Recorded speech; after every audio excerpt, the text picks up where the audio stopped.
Good morning. So we have explained the nature of forbidden melacha on Hol HaMoed, that it all boils down to tirha, to how difficult and excessive the melacha is, and whether a melacha on Hol HaMoed is Doraita or Rabbanan. But it's important to recognize that certain things the Hachamim permitted outright, even if they are of great tirha. And the primary one is food. Remember, we explained yesterday that the reason why the nature of forbidden work on Hol HaMoed is tirha is so that a person is able to focus and be happy on the Chag. If a person is busy doing work which is bothersome and hard on the Moed, he's not going to be able to fully rejoice in the Chag. And so, Hachamim said that when it comes to food, as we know, food is something very dear to our hearts and it makes people happy. And Hachamim said, therefore, all melacha is permissible on Chol HaMoed for the purposes of food, for the Moed, and for the Chag. There's no restrictions, there's no caveats, uh, very minor points which we can mention in a moment. But everything is permissible on the Moed for the purposes of making food. And this is very different to Yom Tov. Because different to Yom Tov in two aspects. Firstly, with regards to Yom Tov, a person is only allowed to do certain melachot for food on Yom Tov. And we've discussed this in the past, exact details. But generally speaking, we could say as a principle, industrial melachot are forbidden to be done on Yom Tov. Whereas on Chol HaMoed, industrial melachot may be done. So, for example, one can, and also, one can also even do ma'aseh uman, right? We're going to learn that some melachot on Chol HaMoed are prohibited if they are a professional kind of activity. Any kind of activity for food, even if it's a professional activity. So, shahita, slaughtering, hunting fish, hunting animals, having to package things together and to bring the food together and transport it and all of that is all permissible on the Moed because food creates simcha, and therefore the Hachamim said it's not a tirha, it's not a bother to work even excessively for the purposes of food.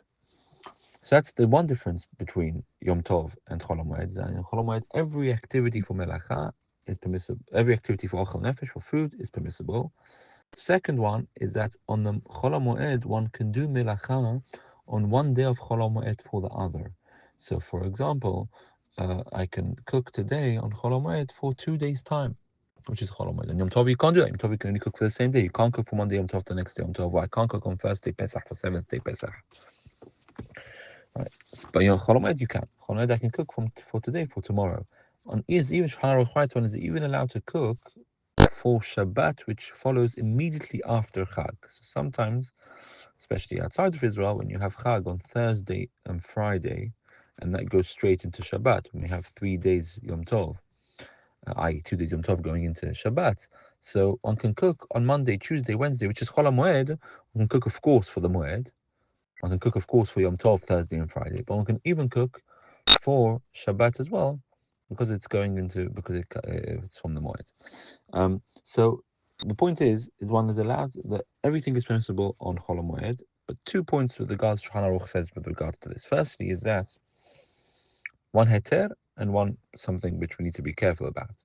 One heter is that one is even allowed to be mechaven melachto b'moed, which means one is even allowed to not prepare before the Chag things which a person could have done before the Chag. So a person could have gone and cut the fruit. He could have gone and hunted before. He could have gone and whatever it may be.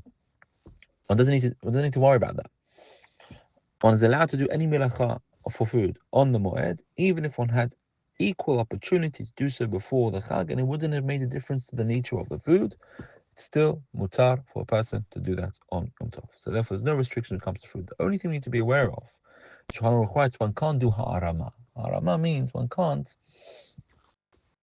um, delude themselves into thinking, or others into thinking and saying, I'm going to cook a lot and it's going to be for the Moed, but really you have intention to keep it for after the Moed. What is permissible is a person doesn't have to ration out or think about how much he needs to cook. One can cook and one can make food berevah. Berevah, that means as much as one thinks is going to be needed, even if it's unlikely. One doesn't have to start thinking, am I really going to use this Yom Tov? There are certain halachot, is it possible someone's going to eat this or not, and so on. On HaMoed, you can cook as much as you want. There's no need to worry about that. But one cannot cook extra and say to themselves or say to others, yeah, maybe it's going to be for the Moed. Maybe we're going to have lots of people, and then he really wants to keep it for after the Moed. In summary, as long as one is intending, perhaps even if it's remote, to use the food on the Moed or Yom Tov or the Shabbat immediately after the Yom Tov, one is allowed to cook anything and do any melacha on Chol HaMoed for the purposes of